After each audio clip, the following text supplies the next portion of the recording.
Hello, everyone, and welcome to another episode of Domino Tales. It's been a little while, hasn't it? A little more than a few months, but I do have more tales to tell everyone. Hopefully, you've enjoyed the series so far. We are now upon episode 3. This episode is going to be a little bit more personal to me. I'm going to talk to you about a very dear friend of mine. Now, regardless of what people say is true friends, allow your mind to be open for now. After all, listening to Domino Tales, you kinda need to have an open mind. So I'm pretty much assuming you do already.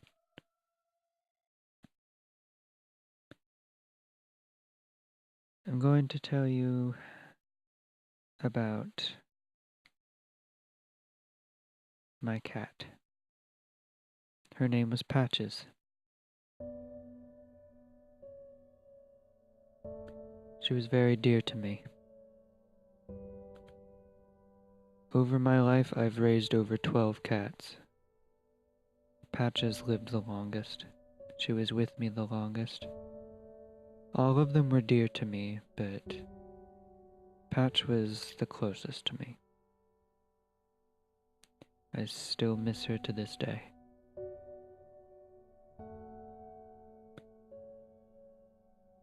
Now, also regardless as to what people think, what goes on in the afterlife,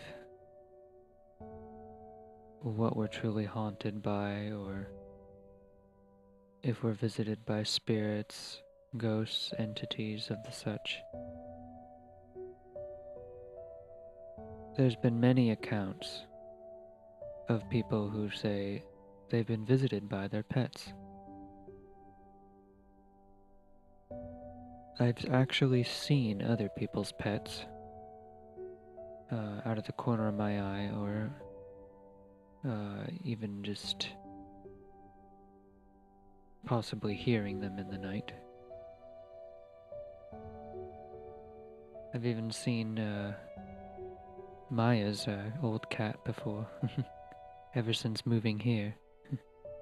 I've seen her a few times, only a few though, and it's always been very quick.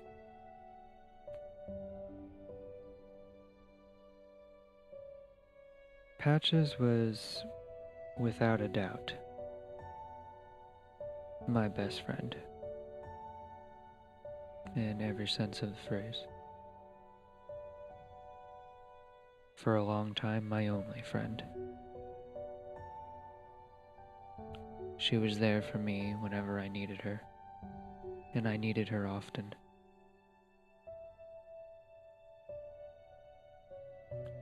She always greeted me when I came home from school. She slept on my bed at night. She loved to sleep at the end of the bed. She was very skilled at opening doors. I think I kinda taught her how to do that, but you kinda hear about how pets can open doors. She knew how. She would mess with the knob, and she knew how to get them open. It took her a few moments. But she'd always come in whenever I got ready to sleep, or she'd follow me. She knew when it was time to go to bed. And she'd come up and greet me, come and greet my face, and then she'd go and lay at the foot of the bed.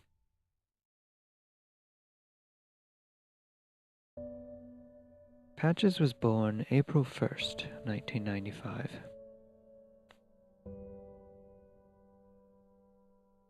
She lived for 18 years, a large part of my life.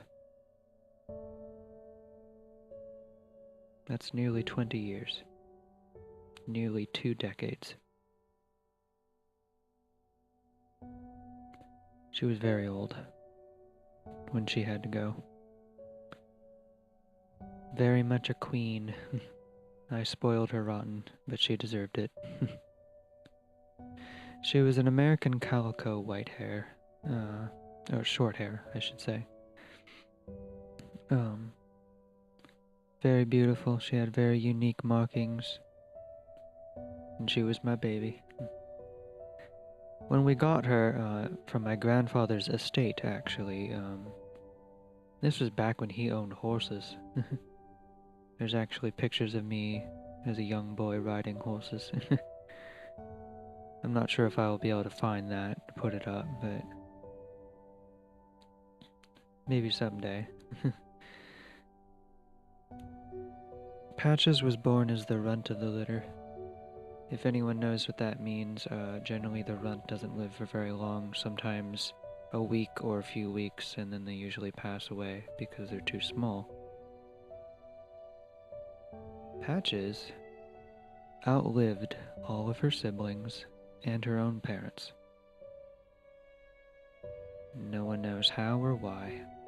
She was not due to live for very long, but she outlived all of them.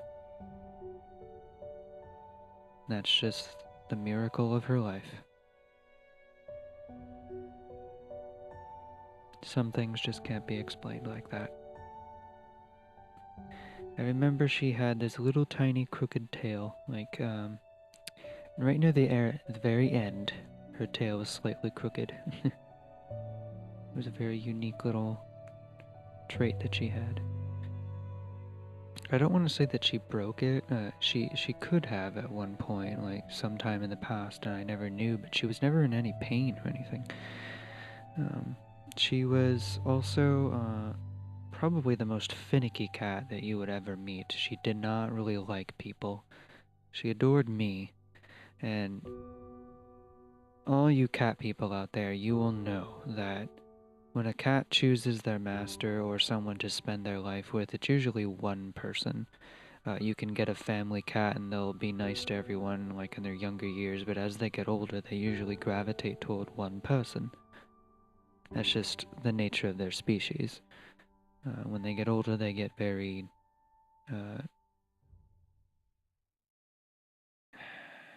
picky and just very clingy to one person.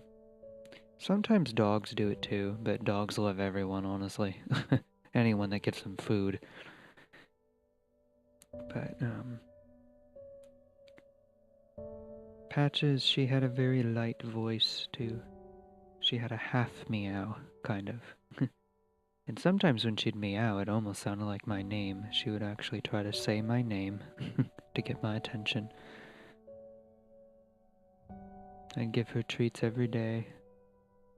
As she got older, though, I would do it less and less, and she didn't really appreciate that.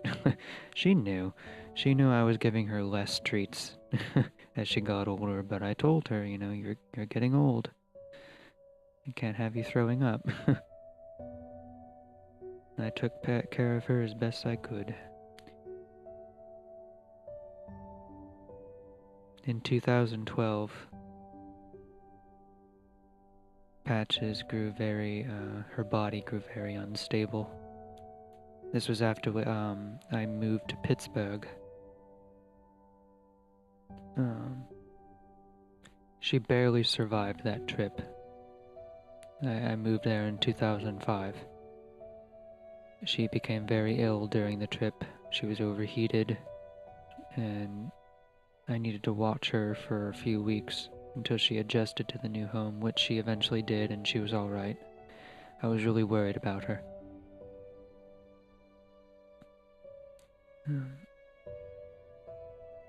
From then on, though, she grew even more distant to other people and very, very queen-like. You had to sometimes wet her food a little bit in order for her to eat it. You had to put an ice cube in her water dish or she would not touch it. And she'd go over and she'd smack the ice cube around in the dish, make sure it was there. And then she would drink it. She only liked to be on certain blankets. She didn't like certain fabrics. Some were too scratchy, some probably weren't soft enough. I had this faux mink blanket. It was a very dark red. Unfortunately, I don't think I have that anymore. It came with me on my move to North Carolina, but it's... I'm not sure where it went. I think it might be packed away, but she loved that blanket. Loved it. She loved the feel of it.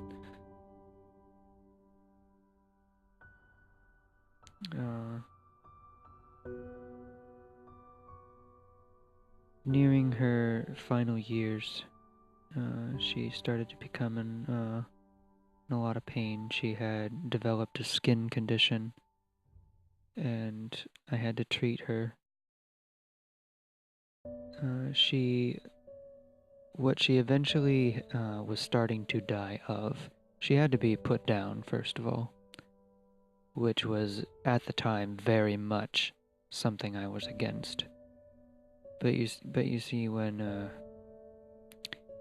you're put into the position where you have to pretty much put down your best friend, you don't want to do it.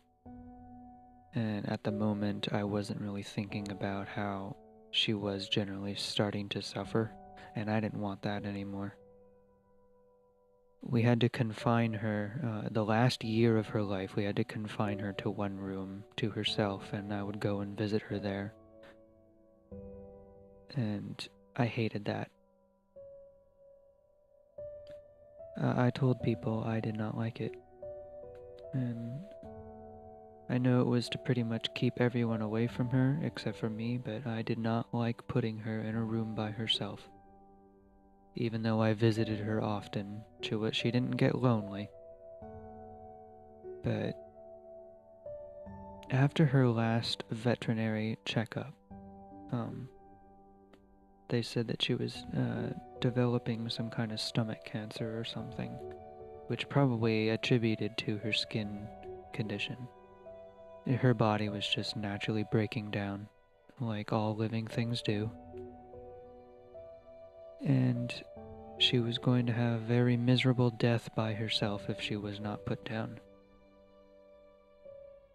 And I didn't want that.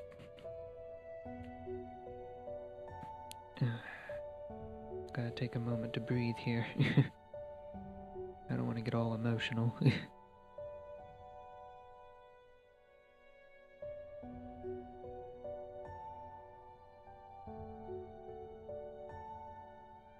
You're probably wondering what this has to do with a paranormal tale, but we'll get to that.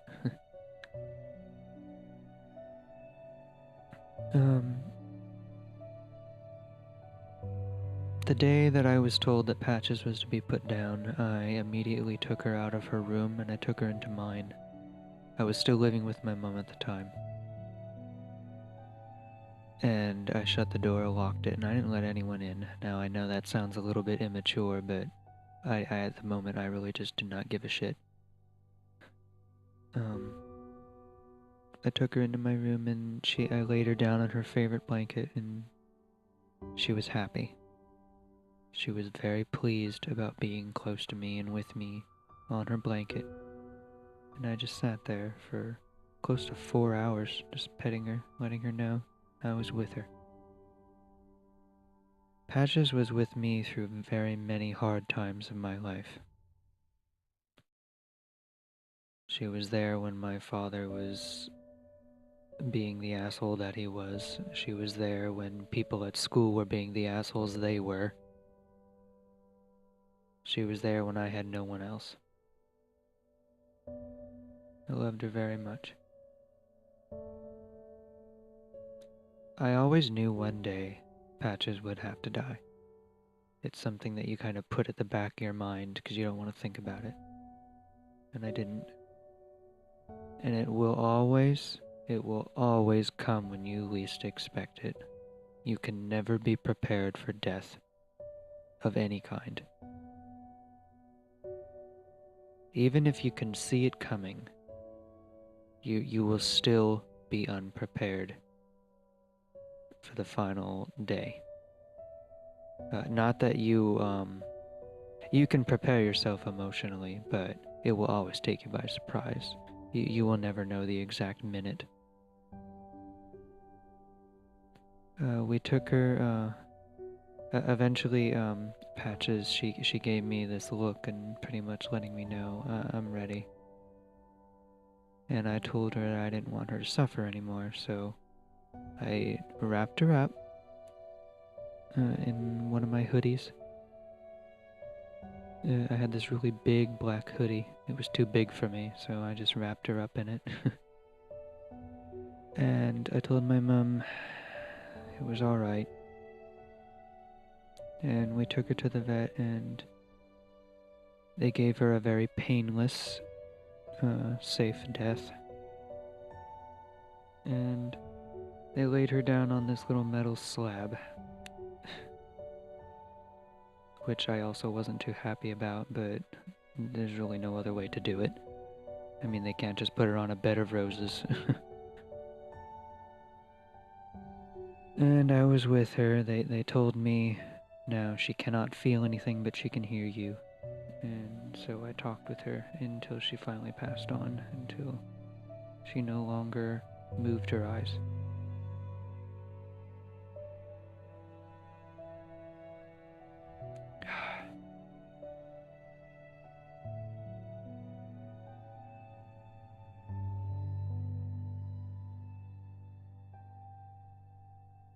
I found Maya in my life after that happened. In the same month, me and Maya found each other, and I was very depressed at the time over her death. I missed her for a very long time.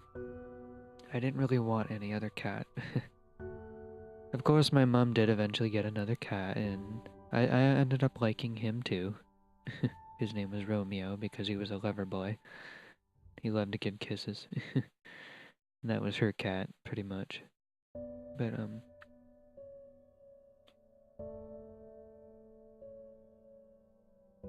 there would be times in the middle of the night, when everything was quiet and all I could hear was my clocks. And mind you, I was on a separate floor from everyone else, and I wouldn't sleep at night. Everyone was on another floor above me, and I would hear something walking around outside my door. And I'd go over and I'd open it up, and there wouldn't be anything there. It would just be dark out in the dining room and living room. Sometimes Patches, when she was alive, she'd come over and tap the door so that she would be let in just to sit with me.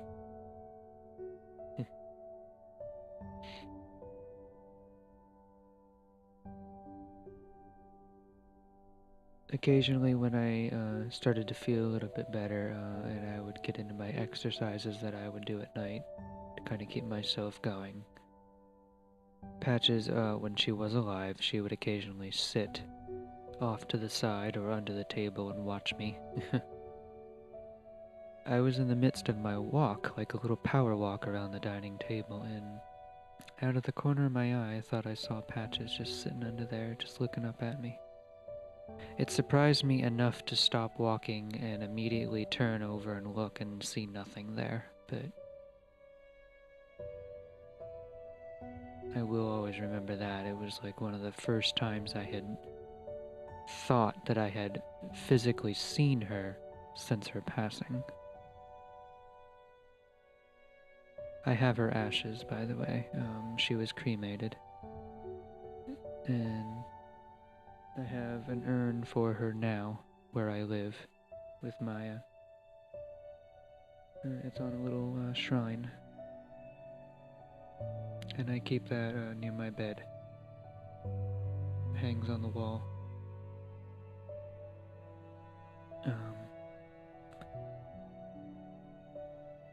The moment that I will always remember the most. And it was her way of letting me know I'm still here. And I'm still coming to see you. I was laying in my bed in the middle of the morning, and Maya was gone to work. No one was in the house but me. I keep the door shut always when I sleep.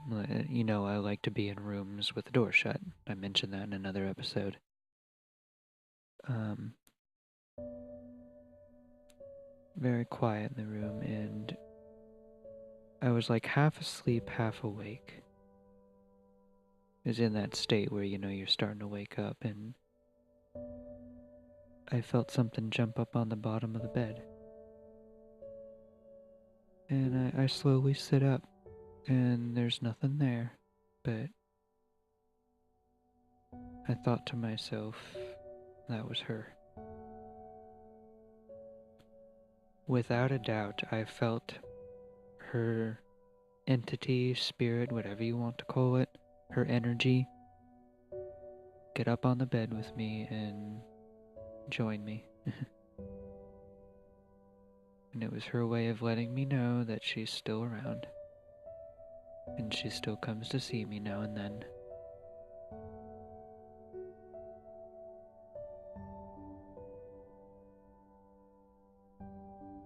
I've long since moved on and accepted her death because I knew that she's probably quite happy where she is.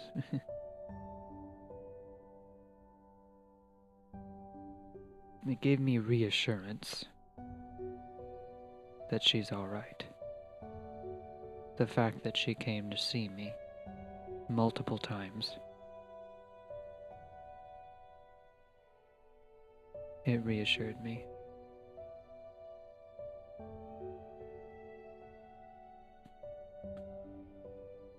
All you need to do is listen for them. Wait patiently. If you are grieving anyone, whether they are human or a pet, doesn't matter. If they were alive, they had a spirit.